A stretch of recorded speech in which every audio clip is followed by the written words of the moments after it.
Namutla ang mukha ni Vince. 5 years. 5 years kang nagsinungaling sa akin. Nagsinungaling? Tumawa si Isabela. Hindi ako nagsinungaling, Vince. Hindi ka lang nagtanong ng mga tamang tanong. Isa kang prinsesa ng mafia. Sa wakas ay natagpuan ni Sofia ang kanyang boses. Nag-iisang anak na babae ng isa sa pinakamayamang pamilya sa bansa. Pagkumpirma ni Isabela, ang pamilya de Luna ang kumokontrol sa karamihan ng negosyo dito sa bansa. Nanigas ang katawan ni Vince. Ang mga business deal na yon, ang aking mga unang tagumpay. Hinila ng tatay ko ang bawat tali. Lumulutang ang boses ni Isabela. Ang bawat pintong bumukas para sa'yo, hawak niya ang susi. Yun ay isang pagsubok, Vince, upang makita kung karapat-dapat ka sa pangalang de Luna. Isang pagsubok. At nabigo ka, sabi ni Dante na pumasok sa silid. Lumingon si Vince. Nag-aapoy ang galit sa kanyang mga mata. Kagagawan mo ang lahat ng ito. Ikaw ang nagplano nito. Hindi. Umupo si Dante sa tabi ni Isabela. Ikaw ang gumawa ng lahat ng ito, Vince. Hindi ko maintindihan. Nanginginig ang boses ni Sofia. Kung talagang mayaman ka at makapangyarihan, bakit pinakasalan mo si Vince? Dahil isa akong tanga. Sabi ni Isabela, ang mga salita ay parang abo sa kanyang bibig. Isang bulag, hangal na tanga na nagmahal sa'yo. Tumulo ang luha sa mga mata ni Vince. Isabela, kung alam ko lang. Kung alam mo lang, na ano, na mahalaga ako. Tumayo si Isabela. Mahal mo lang ako kung alam mong may silbi ako. Hindi, Isabela. Sa loob ng maraming taon, nakita ko kung paano ka nagpupumilit. Nakita ko kung paano ka pinagpapawisan sa maliliit na deal. Kaya inayos ko ang lahat ng yun sa isang tawag sa telepono. Pinili kong suportahan ka. Tumayo ako sa tabi mo. At hinayaan ka na isipin na ginawa mo ang lahat ng yun. Napahawak si Vince sa kanyang noo. Oh my God, anong nagawa ko? Pinili mo siya. Tinuro ni Isabela si Sofia. Pinili mo ang isang sinungaling na kalapating mababa ang lipat kesa sa isang asawang tunay na nagmamahal sa'yo. Akala ko dinadala niya ang anak ko. Hindi siya buntis. And you know that for a while, diba? Pero pinakasalan mo pa rin siya. Ngumisi si Isabela. Dahil sinabi niya sa'yo na dinadala niya ang iyong tagapagmana. Nilingon ni Isabela si Sofia. At ikaw, akala mo ang pagpapakasal sa kanya ay magiging tunay kang Mrs. Moretti. Pathetic. Hinugot ni Dante ang isang folder mula sa kanyang suit at inihampas ito sa mesa. Nagkalat ang mga laman. Hindi ito mga medical record. Ang mga ito ay nakakatakot na mga larawan at isang dokumento. Ano ito? Kinuha ni Vince ang isang litrato. Sa loob nito, nakahiga si Sofia sa kama kasama ang ibang lalaki. Sa background, makikita ang diamond necklace na ibinigay sa kanya ni Vince. Si Sofia yan, with her actual lover. Casual na sabi ni Dante. Isang struggling actor na nakikinabang sa pera mo.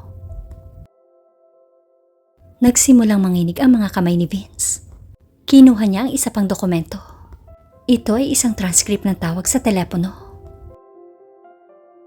Sa sandaling pakasalan ko si Vince Moretti, makukuha ko ang kalahati ng mga ari-arian ng pamilya Moretti at iiwan ko siya. Yan ang sinabi ni Sofia sa kanyang kasintahan. Maaari kong i-play ang recording kung gusto mo. Lahat ng lakas ni Vince ay nawala. Dumulas ang mga papel sa kanyang kamay.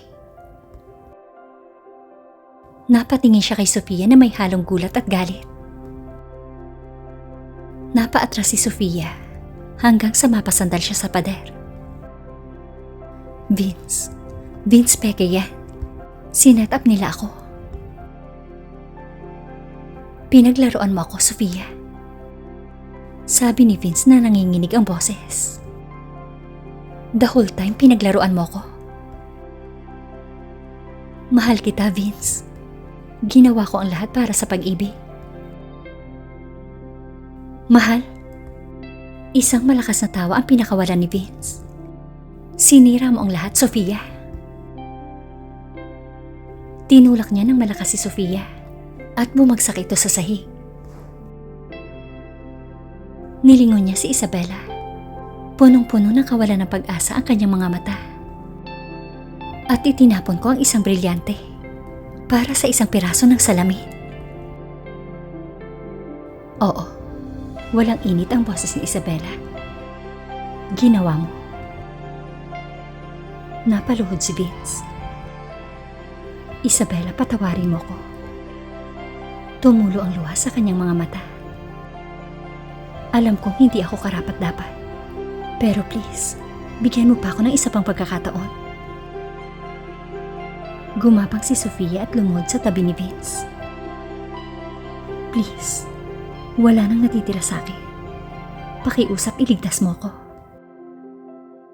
Napatingin sa dalawa si Isabela. 5 taon na ang nakalipas. Sila ang sentro ng mundo ni Isabela. Ngayon, ang dalawa ay nasa sahig na parang dalawang kaawa-awang aso. Huli na ang lahat. Ang tinig ni Isabela ay kasing gaan ng balahibo, ngunit mas matingkad kesa sa isang sigaw. Huli na ang lahat.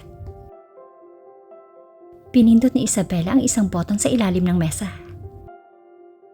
Bumukas ang pinto at pumasok ang dalawang malalaking lalaki, De Luna family enforcers.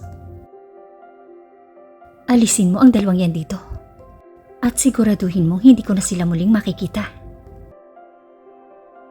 Nagpumigla si Vince. Isabela, please.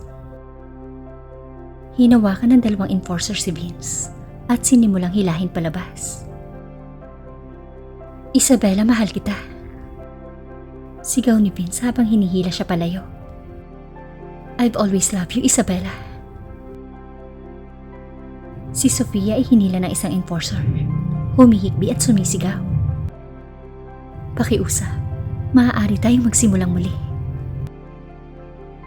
Sumara ang pinto at naputol ang kanilang pagsusumamo. Namayani ang katahimikan. Napasubsob si Isabela sa kanyang upuan. Nakaramdam ng pagod na hindi niya alam. It's over. Mahinang sabi ni Dante. Yes, it's over. Pumikit si Isabela. Pero bakit hindi siya nasisiyahan? Bakit ngayon lang niya naramdaman ang kawalan? Bakit parang wala siyang maramdaman? Si Dante at Isabela lang ang nasa private room. Salamat, Dante. Binuksan ni Isabela ang kanyang mga mata. Para sa lahat ng ito, sa ebidensya, sa plano at suporta. Tumayo si Dante at pumunta sa bintana. Sa labas, nagniningas ang mga ilaw sa lungsod. Nagpapatuloy ang buhay. Huwag kang magpasalamat sa akin. Sagot niya kay Isabela. Bakit? Bakit ginagawa mo ang lahat ng ito sa akin? Humarap si Dante kay Isabela. Ang kanyang mga mata ay nagtataglay ng lalim at hilaw na emosyon. Dahil mahal kita, Isabela. Sa tingin ko ay mula nung una kitang makita. Huminto ang puso ni Isabela. Dante. Simula noong 15 taon na ang nakalipas. Naglakad siya patungo kay Isabela. Nang iligtas ng matapang na batang babae ang buhay ko. Mga bata pa lang tayo noon. Oo. Pero alam ko noon pa man na espesyal ka. Huminto siya sa harap ni Isabela. Isang batang babae na mabait, matapang, at puno ng liwanag. Napaatras si Isabela. Pasasalamat lang yun, Dante. Hindi. Umiling si Dante. Ito ay pag-ibig. Isang malalim at pangmatagalang pag-ibig. We just met, Dante. 15 years na tayong magkakilala. Sinubaybayan ko ang paglaki mo. Nakita ko kung paano ka lumaki hanggang sa maging magandang dalaga. Nakita ko kung paano mo minahal si Vince. At nakita ko kung paano niya dinurog ang puso mo. Nagsimulang uminit ang mga mata ni Isabela. Sa tuwing binibitawan ka niya, sa tuwing pinipili niya ang iba kaysa sa'yo, gusto kong humakbang. Pero alam kong mahal mo siya. Hindi ko na siya mahal. Alam ko. Inilabas ni Dante ang maliit na kahon mula sa kanyang bulsa at bumagsak siya sa isang luhod. Binuksan niya ang kahon. Sa loob ay kumikinang ang isang brilyante na nakaagaw ng pansin kay Isabela. Pakasalan mo ako, Isabela. Magpakasal ka sa akin ng totoo sa pagkakataong ito. Be my wife, Isabela. My partner. And my queen. Tuluyang bumagsak ang mga luha ni Isabela. Dante. Alam kong biglaan ito. Alam kong impyerno ang pinagdaanan mo. Pero ayoko nang maghintay pa. 15 taon na akong naghihintay.